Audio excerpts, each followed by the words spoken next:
The remit for my talk today is complications arising from treating primary ocular melanoma.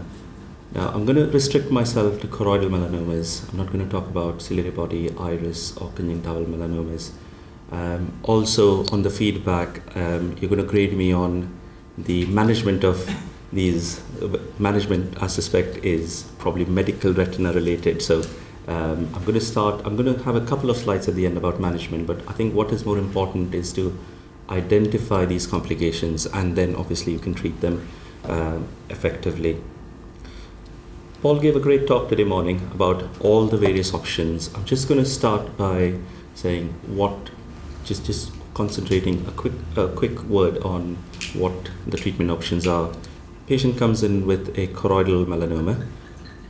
The first idea is to try and treat the tumor. Secondly, to save the eye, obviously prevent any metastasis. Radiotherapy probably seems to be the best option, either in form of ruthenium plaque, proton beam, or stereotactic, to try and kill the tumor cells or try and control it. If that doesn't work, then you go ahead and, or if you think that's not a good treatment option, consider enucleation surgery, where you remove the eye, and sometimes you try local resections. So you have a patient who's come in, we've treated the patient. Ideally, what would you like? You'd like the patient to be rid of his cancer without it causing any other collateral damage to the eye, without it spreading anywhere else, or without it spreading locally. So just three quick examples. Patient who has a large melanoma, it's anterior and very well treated by a ruthenium plaque. Thankfully, the radiation effect stops there. Good central vision and good outcome. The reason I'm showing these is that I don't want you to be dejected with the complications.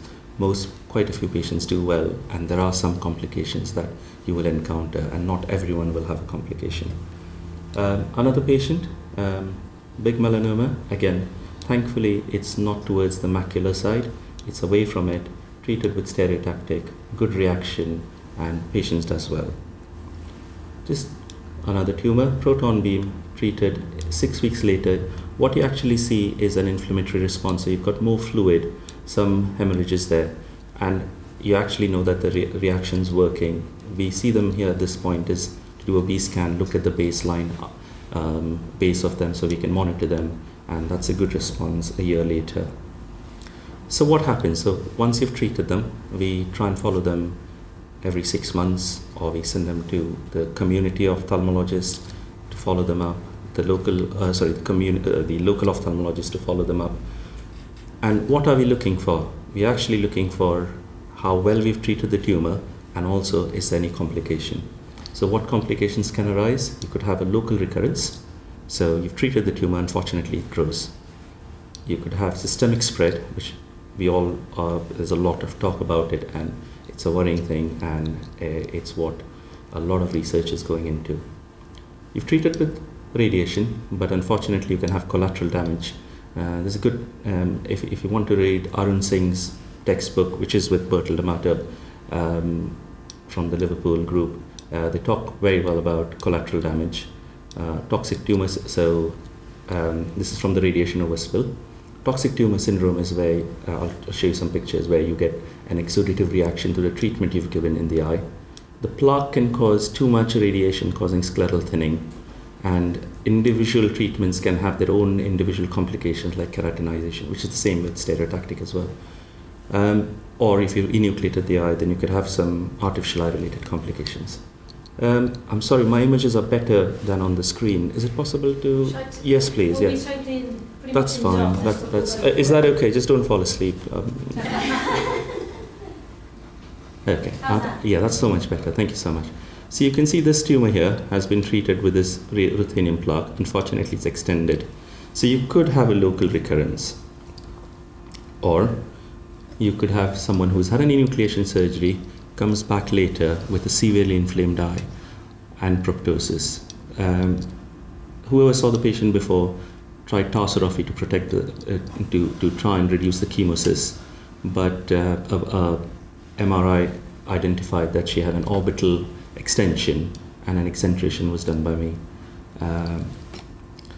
That's another example of local recurrence. This patient, that's the right eye, and that's the left that's the left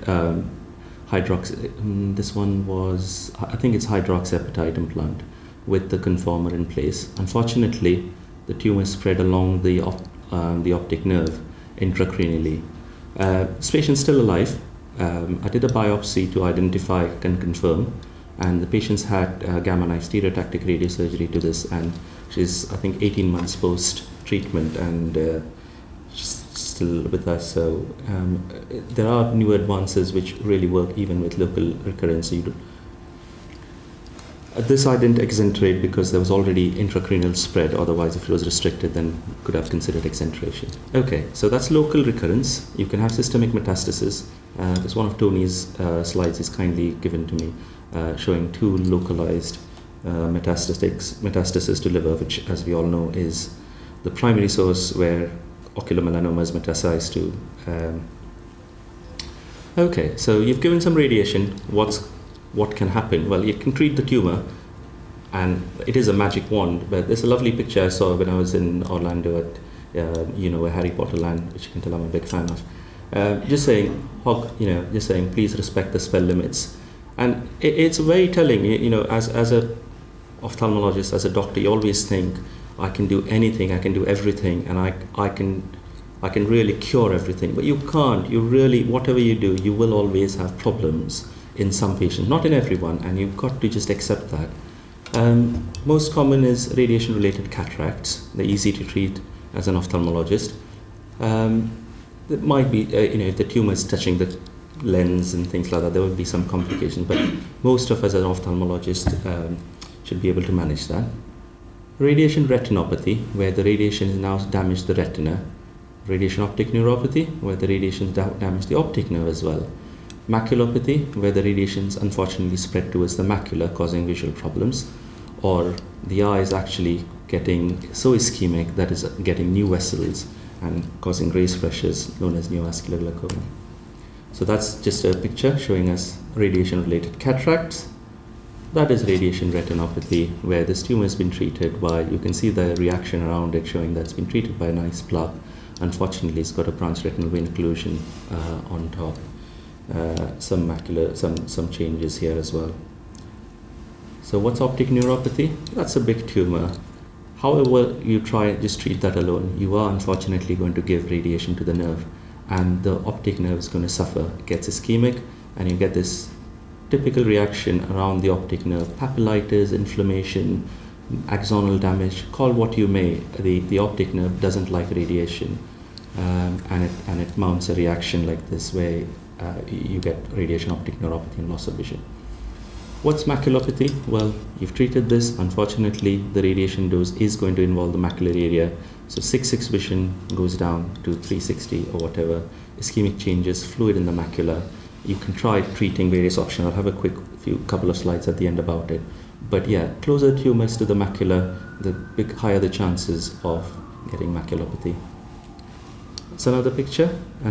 Lovely reaction is the other side. Unfortunately, you've still got maculopathy, as in this case here. What's neovascular glaucoma? Now, the eye has had radiation, any form of treatment. What does radiation do? It kills the multiplying cells, so it damages normal tissue, unfortunately, as well as collateral damage. That's a tumor that's been well treated, that gets ischemic. We've already tried pan-retinal photocoagulation. Over time, the pupil dilates, you get fine vessels, and that's a slit lamp showing the fine peripupillary vessels, raised pressures. Patients already got neovascular glaucoma. Talk a minute later on managing these. That's really, you've tried lots of topical treatments. Unfortunately, it's progressed to quite extensive new vessel growth on the iris. Toxic tumor syndrome. So here we have a massive tumor. That's the optic nerve. You can see how thick it is. Obviously, we thought enucleation surgery. Patient wants to try to salvage the eye. We've treated this tumor here. Unfortunately, mounts a massive reaction. Vision from 6/6 goes down to 636, 612, 636, 660. because there's fluid there as well. But what's actually happening is that tumor is treated and it's mounting a severe exudative reaction here. And that's something we rarely encounter treating big tumors. This is probably the only patient we have from scleral thinning, and it's from 20 years ago. Perhaps the radiation dose was much higher, where you put a plaque on to treat the choroidal lesion there. Unfortunately, you get scleral thinning, which is the interface between the two, and you get a staphyloma-like formation. Patient not needed any treatment, but yes, it is mentioned as 1% risk. Proton beam stereotactic radiations go through the front of the eye, and you can rarely get ischemic changes, and also dry eye and keratinization anteriorly. So these are the complications that occur from radiation. What are the complications if you get an artificial eye out? We've got two senior oculoplastic colleagues with us who dealt with all these complications. On the left-hand side, you've got a healthy socket. You've removed the eye, you put the conjunctiva back, that socket's nice and healthy. You can tell that isn't. Unfortunately, either infection, the patient's immune response, there is break of the conjunctiva overlying the implant, which is exposed, and you can get either the infection can cause it or it can get infected. That's another couple of implants which are exposed, different materials really. You've got Medpor, you've got the Castrevo, old kind of implant that was used. This is an HIV positive patient who mounted an acute inflammatory response, formed a granuloma, which is excised, topical treatment, settles down, but not in the best way. You can have what is known as a post-enucleation socket syndrome. You've removed the socket, you've replaced it with an implant. Unfortunately, the volume is not adequate, so the eye sinks in, you get that hollowness of the upper sulcus, the artificial eye doesn't sit well, fortunately shortening. But you can treat this. On the left side, well, it looks good. The only way you can tell which is the artificial eye is the fluorescent, because I've checked pressure in the side. It's only a couple of days ago. So it's not the best picture of a low set eye, but with the weight of the artificial eye over time, the lower lid stretches. And the artificial eye can fall down by itself when the patient's bending down, or easily sorted out by just doing lower lid lift. So what are the treatment options? So we've seen that you can have collateral damage, you can have toxic tumor, you can have enucleation related complications. So just going to quickly talk about what treatment options you have got once you identify that that patient have had complications. Paul has great experience with photodynamic therapy, and this seems to be our preferred treatment for some exudation, whether it's sight threatening or non-sight threatening. For some exudation you can get after putting on a plaque. If you have a branch retinal vein occlusion, we prefer sector panretinal photocoagulation. If you've got macular edema, maculopathy, Avastin is our treatment of choice. Sometimes toxic tumors, lots of inflammation, Ozurdex is something we've tried. Rarely, endoresection is something that can be done.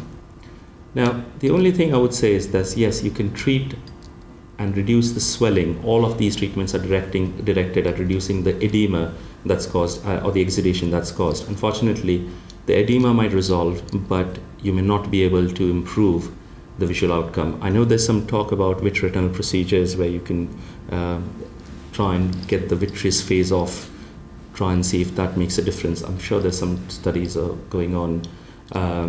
If you have a vitreomacular traction, you would do a vitrectomy. So there are different things people trying to see if it actually makes a difference to the visual outcome. So that's a patient who's had a good response to photodynamic therapy. So you can see this is an OCT scan. I'm sorry, one's black, one's white, I don't know why. But you can actually see that there's a lot of macular edema. That is the fovea under which you can see the swelling. And after PDT, a good response where the foveal reflex comes back.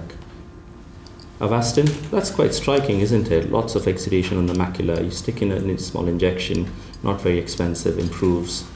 Yeah, hopefully, in some patients it does improve visual outcome, but not in everyone. So you have to be very guarded about this while giving prognosis. You can repeat the injections as well. How do you treat neovascular glaucoma? The ophthalmologist amongst us would know. Topical steroids and atropine for early cases, as well as I should have put reduced intraocular pressure with anti-glaucoma drugs. If the vision is not improving, you can consider cyclodiode. You can inject Avastin in the anterior chamber. That will reduce, if the patient wants to keep their eye, that will most certainly reduce the neovascular response. This patient, you can see, also has a dry eye with mucin here. Or you can then say that, okay, you've got a blind eye, which is painful, and I think the only way forward, unfortunately, is enucleation of an eye. And they're good, reasonable cosmesis and good visual outcome. What does that say? I'm surprised I've actually reached that long, so thank you so much. Thank you.